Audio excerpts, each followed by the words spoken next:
Gerados pela Graça e Life by Grace apresentam a série Cumprindo a Agenda de Deus. Cristo Senhor, devolvo a Ti todo o meu ser, alma, espírito e corpo.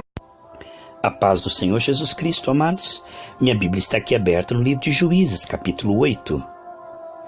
Vamos ver aqui o versículo 5. E disse aos homens de Sucote: Dai, peço-vos alguns pães para estes que me seguem, pois estão cansados e vou em encalço de Zeba e Salmuna, rei dos Midianitas. Nós vemos que o povo de Deus estava lutando as batalhas de Deus, na unção e direção de Deus, fazendo algo na agenda de Deus. Estar no lugar certo, porque Deus tem um plano em nossa vida, amém, amados? Salmo 139 diz que aqueles que realmente são de Deus, olha, amados, entendem isso. Todos os seus dias foram escritos antes que você tivesse nascido. Como Deus disse para Jeremias: Jeremias, antes que você nascesse no ventre da sua mãe, eu te dei por profeta essa nação. Então Deus tem um plano em nossa vida, amados. Deus tem algo específico, a agenda de Deus, parte 4. Nós vemos certamente aqui na parte 4 que quando o querubim saiu da posição que Deus o colocou como carregador da luz, ele ficou em trevas. Quando Adão e Eva saíram da posição, eles perderam o paraíso. Quando Sansão saiu da posição, ele perdeu a unção, perdeu a visão e se tornou escravo. Assim precisamos tomar muito cuidado. No temor do Senhor humilde, seremos guiados passo a passo, pois esse é um caminho que nunca nós tivemos antes. Veja que Deus disse para Abraão um monte específico para ele subir, para oferecer o seu filho. E quando ele sobe no monte que Deus mandou, conforme a unção e direção, lá tinha um cordeiro amarrado pelos chifres. Isso significa que a provisão de Deus está na direção de Deus, na vontade de Deus, no centro da vontade de Deus. Aqui nós vemos que Gideão e seus 300 estavam lutando a batalha do Senhor. Eles estavam cansados, a batalha é tremenda, irmãos, mas perseguindo, diz no versículo 4. E eles chegam aos homens de Sucote e pedem pão, pedem mantimento e provisão para continuar lutando em favor da nação. E o povo de Sucote negou essa ajuda e depois foi destruído. É claro que estamos no Novo Testamento, não somos vingativos e jamais devemos destruir, mas isto é um princípio que temos que extrair aquilo que Deus está falando, pois toda a Bíblia tem revelação para nós em Cristo. Nós vemos, amados irmãos, isto é muito importante, que se nós estamos na unção e direção do Espírito, cumprindo a agenda de Deus, certamente toda a nossa vida vai estar direcionada na vontade de Deus. Amém, amados? Como gastamos o nosso tempo, o nosso lazer, o nosso dinheiro, as nossas energias, como nós fazemos com que essas 24 horas se transformem em obras dignas de arrependimento para a glória do Senhor. Nós vemos, amados, que aqui esse povo não quis ajudar a obra do Senhor, mas de forma egoísta. Hoje muitas pessoas acabam investindo seus recursos e seu tempo naquilo que é para a sua própria carne. Aquele que não entrega a sua vida para o Senhor de fato, esse acaba perdendo a sua vida. Isto é uma coisa muito séria, uma coisa leva a outra. Quando nós, meus amados, ao invés de investirmos naquilo que é do Senhor, nós investimos naquilo que é do mundo da carne, nós estamos realmente rompendo com o Senhor. Se vamos cumprir a agenda do Senhor, é preciso orar. Porque às vezes, enquanto estamos ouvindo uma mensagem que Deus não tem para nós, de uma pessoa carnal, misturado com maçonaria, nós devemos estar nos alimentando realmente de pão fresco do céu, através de canais que Ele escolheu. Veja que quando Deus disse para Jonas, você vai para Nínive. Ele falou: não, eu vou para o caminho contrário, eu vou para Tarsis. A vida dele foi de mal a pior. Amados, se Deus tiver um plano em nossa vida, nós não extinguimos o espírito, não fomos bastardos, mas se Deus tem um plano em nossa vida, se nós sairmos daquilo que Deus tem para nós, iremos de mal a pior. É preciso tomar cuidado e orar. Lembra de onde caiu. Se a coisa começa de mal a pior, quem sabe paramos de ouvir o Senhor. Isso é muito sério. Diga: Senhor, não deixe eu perecer por falta de entendimento. E quando então ele, ao invés de seguir o cronograma, a agenda de Deus, ele saiu para outra direção, tudo deu errado, amados. É bem diferente de Paulo em Atos 15, também Atos 16, aonde ele queria ir para o lado de cá, para a Turquia, e Deus disse, não, você vai para cá, para a Grécia. Você vai para Filipos. Mesmo parecendo que ele seguindo a direção de Deus, lá ele foi perseguido e preso, mas ali em Filipos começou uma base missionária que o sustentou em todas as viagens. Deus sabe o que faz, mas as coisas de Deus podem parecer absurdas, mas elas são muito sábias, pois Deus é perfeito e onipotente.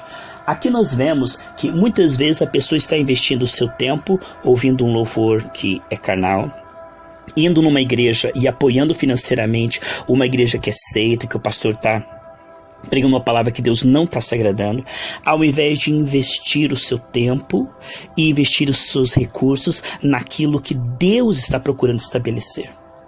Quantas vezes a pessoa gasta o seu dinheiro com futilidades, né?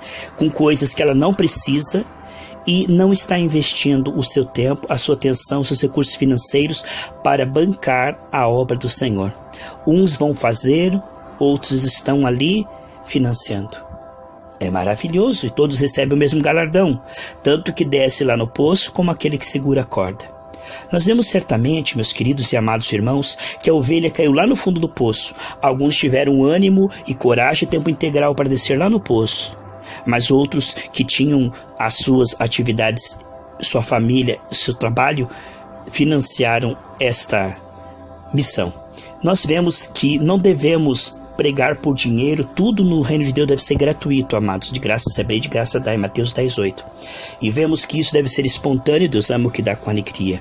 Precisamos compreender, amados, que quando nós saímos, né, daquela palavra que Deus estava tratando conosco, que era algo que Deus viu que nós precisávamos para nossa alma, era adequado. Aquela igreja local, aquele lugar ali, era onde Deus estava talhando, irmão, afirmam. E nós saímos daquela e vamos para uma outra onde tem comércio, onde tem maçonaria, onde tem politicagem, onde tem adultério, onde tem muitas coisas que o Senhor não se agrada, cultos para homens, homenagens, mundanismo, né? Mistura com esportes violentos, mistura com ídolos.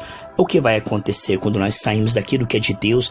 A outra é aparentemente igual, só que não era aquilo. É o alimento deteriorado, geneticamente modificado, né? Isso é muito importante compreendermos, que estar no centro da vontade de Deus pode parecer um mero detalhe para aquele que não teme o Senhor. Mas para aquele que teme o Senhor, enquanto ele está ouvindo o que Deus tem para ele, o outro que não tem discernimento está ouvindo outra coisa. Enquanto aquele que teme o Senhor está meditando na palavra sem fanatismo, orando, evangelizando, aquele que é carnal está nas distrações, nos ídolos, nas coisas carnais, misturado com pornografia. Tá vendo, irmãos? 24 horas todo mundo tem. Mas aqui nós vemos que Deus tem um plano específico. Jesus diz a mim, o meu alimento é cumprir a agenda do meu Pai, a vontade do meu Pai.